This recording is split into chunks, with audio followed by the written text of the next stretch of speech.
Ya, kita ke informasi terpopuler yang pertama di cnbcindonesia.com pada hari ini, yaitu kita tahu ya sejak pandemi ini masyarakat memiliki banyak aktivitas baru karena pembatasan masyarakat, salah satunya dengan bersepeda. Nah, tapi tren goes mulai tak semarak nih seperti awal pandemi seiring aktivitas masyarakat yang makin banyak keluar rumah. Nah, di sisi lain, sepeda impor yang mulai melimpah ini tidak diiringi dengan permintaan yang tinggi seperti awal-awal pandemi. Alhasil membuat harga cenderung menurun. Menurut Ketua Asosiasi Pengusaha Sepeda Indonesia Apsindo Eko Wibowo Utomo, range harga turun berkisar 20% hingga 30%. Meski demikian, tidak semua segmen sepeda mengalami penurunan harga yang signifikan. Khusus sepeda lipat memang ada penurunan harga, terutama untuk segmen harga tertentu. Adapun segmen harga di bawah 5 juta rupiah, khususnya pada model sepeda lipat, paling terdampak penurunan harga. Sedangkan untuk segmen di atas 10 juta rupiah relatif stabil karena punya pasar penggemar khusus. Di tingkat pedagang daring maupun offline, harga sepeda cenderung turun seiring menurunnya minat goes masyarakat.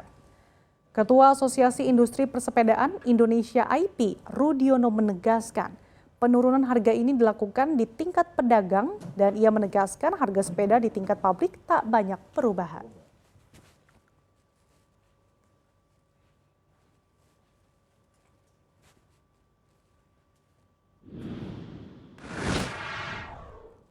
Kita beralih ke informasi terpopuler berikutnya. Kabar baik nih bagi Anda PNS fungsional. Pasalnya Presiden Joko Widodo mengeluarkan aturan resmi mengenai pemberian tunjangan kepada jabatan fungsional, pengawas alat dan mesin pertanian.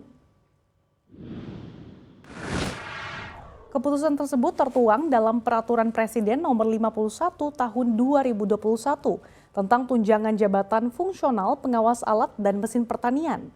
Besaran tunjangan bagi aparat fungsional ini diberikan dalam rangka meningkatkan mutu, prestasi, pengabdian, dan produktivitas kinerja pegawai negeri sipil fungsional ini.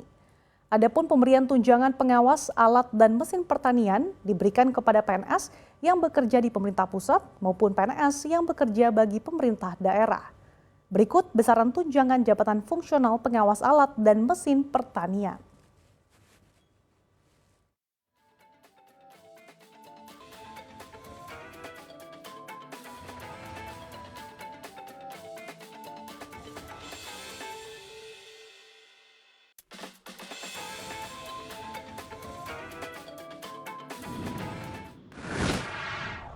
Kita ke informasi berikut ini dari negeri Paman Sam, di mana Senat Amerika Serikat ini pada 8 Juni lalu meloloskan paket undang-undang yang memungkinkan negeri adidaya ini meningkatkan kemampuan Amerika Serikat untuk bisa bersaing dengan teknologi China.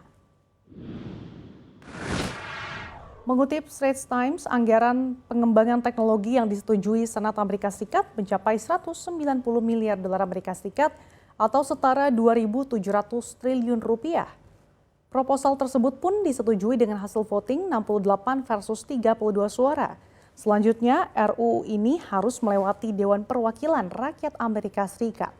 Jika nanti disahkan, RUU akan dikirim ke Gedung Putih untuk ditandatangani Presiden Joe Biden sebagai undang-undang.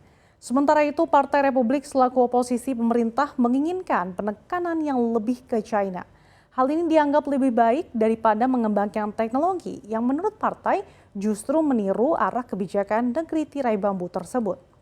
Sebelumnya Presiden Biden telah menyiapkan daftar hitam ala Presiden Donald Trump yang akan menjerat perusahaan yang berhubungan dalam pengembangan teknologi Tentara Pembebasan Rakyat China atau PLA.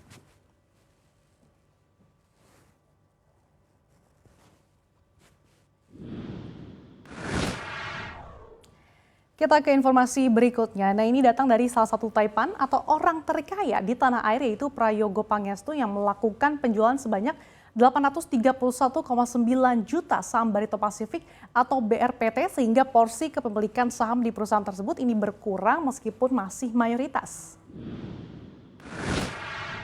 Direktur dan Sekretaris Perusahaan Barito Pacific, Diana Arsianti mengatakan, penjualan yang dilakukan Prayogo sebagai komisaris utama BRPT tersebut di harga Rp850 per saham. Dengan demikian, jumlah penjualan saham tersebut mencapai 707,12 miliar rupiah. Sebelumnya, transaksi saham Prayogo mencapai 66,9 miliar saham, atau dengan komposisi 71,65%. Sehingga sesudah penjualan itu berkurang menjadi 66,07 miliar saham atau komposisinya menjadi 70,75%. Saat ini porsi kepemilikan saham publik di Barito sebetulnya sudah di atas 7,5%, alias minimal free float di mana investor publik memegang 29,25% saham BRPT. Namun tujuan dari transaksi penjualan yang dilakukan oleh Taipan dengan harta kekayaan hingga 77 triliun rupiah tersebut ialah untuk menambah saham free float atau minimal saham publik di Bursa Efek Indonesia.